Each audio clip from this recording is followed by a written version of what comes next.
लोगों को यह गलतफहमी नहीं हो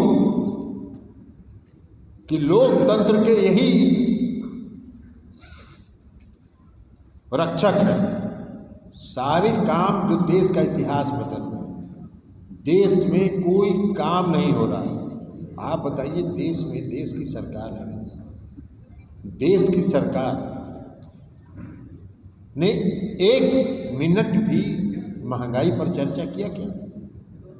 केंद्र सरकार के किसी मंत्री का एक बयान भी आप दिखा दीजिए जिसमें उन्होंने कहा हो कि महंगाई को नियंत्रित करने के लिए हम ये कार्रवाई कर रहे हैं। केंद्र की सरकार ने का एक भी वक्तव्य ये नहीं था कि हम बेरोजगारी को दूर करने के लिए ये प्रयास कर रहे हैं। तो न महंगाई पर ये बोलेंगे, न बेरोजगारी पर बोलेंगे, न 81,000 करोड़ रुपए का कारपोरेट घोटाला होगा उस पर मौन व्रत धारण कर लेंगे। सत्यपाल मलिक जी जो इन्हीं के द्वारा नियुक्त राज्यपाल थे, सत्यपाल मलिक जी ने जो खुलासा किया पुलवामा के घटना के बारे में, एक शब्द कोई केंद्र सरकार की तरफ से नहीं बोला। अरे भाई, आप डिनाई भी करते, आप कहते कि गलत है, यह भी कहते, सच है तो यह भी कहते कि सच है, हमसे भूल हो गई, देश की जनता से माफी मांग लेते। 40 जो जवान इस देश के शहीद हो गए, उनके परिवारों से क्षमा मांग लेते। कुछ नहीं, मौन व्रत धारण किए रहते। और बोलना क्या है?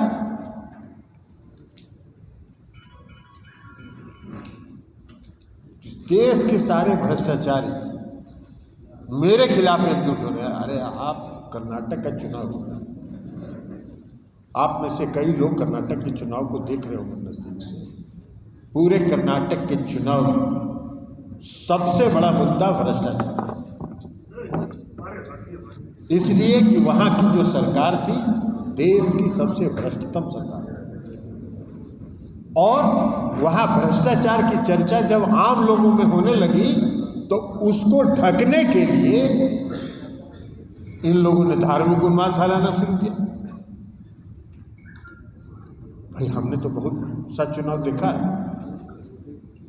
68 साल उम्र हो गया तो इसने बहुत चुनाव देखे। आज तक किसी चुनाव में और किसी देश के प्रधानमंत्री को उस तरह का चुनाव प्रचार हमने करते हुए नहीं देखा।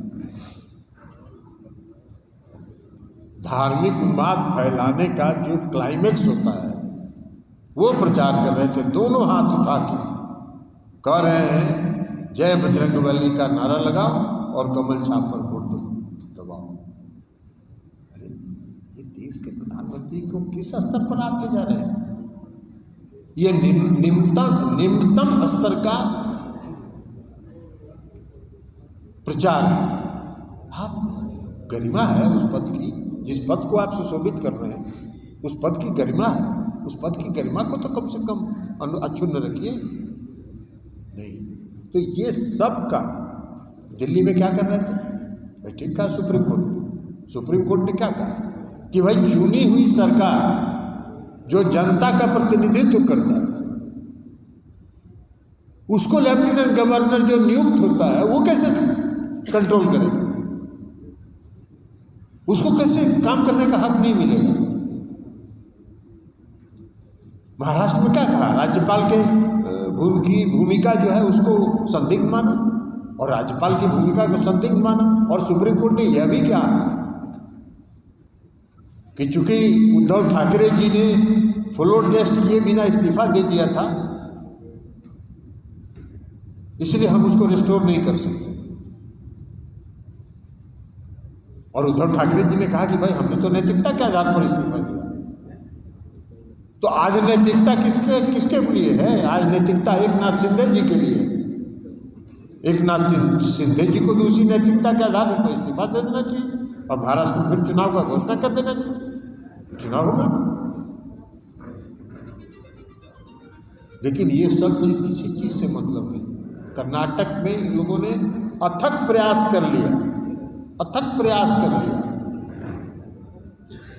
लेकिन अब 24 घंटा बचा है।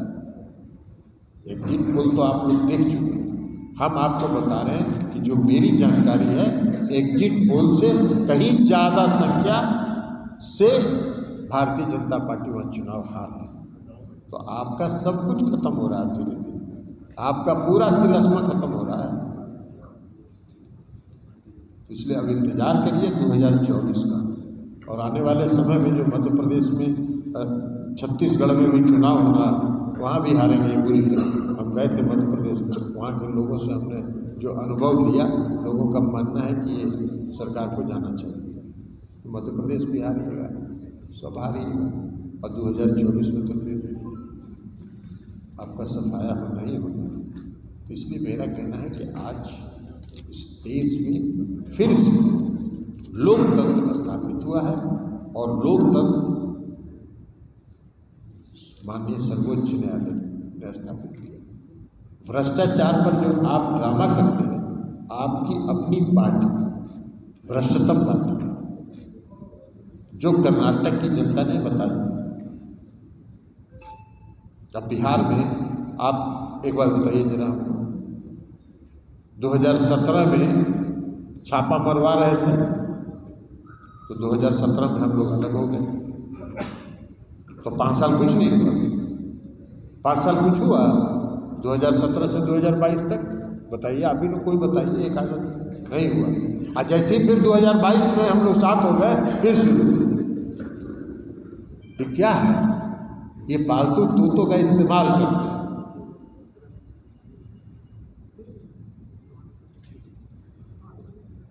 बहुत ठीक कहा। अभी जो ईडी के जो अखबारों में हम लोगों ने देखा, ईडी का जो एक्सटेंशन ये लगातार दिए जा रहे हैं, तो सुप्रीम कोर्ट ने कहा कि वाह भाई, तो ये आदमी अगर नहीं रहेगा तो ईडी संस्था समाप्त हो जाएगी, तो ईडी नहीं चल सकता है। तो ये हाल है, लेकिन करेंगे कैसे? वो सब पालतू है, तो पालतू को छोड़ के कोई नया वो काहे के लिए लाएगा? तो इसलिए आज फिर से माननीय सर्वोच्च न्यायालय ने देश में लोकतंत्र स्थापित किया है। इनके लोकतांत्रिक विरोधी चेहरे को, जो देश में सारी संस्थाओं को समाप्त कर रहे थे, सारे पालतू तोतों का जो इस्तेमाल कर रहे थे, जो संवैधानिक संस्थाओं को समाप्त कर रहे थे, उनको अपने नियंत्रण में ले रहे थे, लेफ्टिनेंट गवर्नर के माध्यम से चुनी हुई सरकारों को तंग कर रहे थे, उस सब पर लगाम कसने का काम किया है माननीय सर्वोच्च न्यायालय ने, और फिर से इस देश में लोकतंत्र स्थापित हुआ। सर, आप लोग के पुराने साथी आरसीपी सिंह कल भाजपा में ज्वाइन कर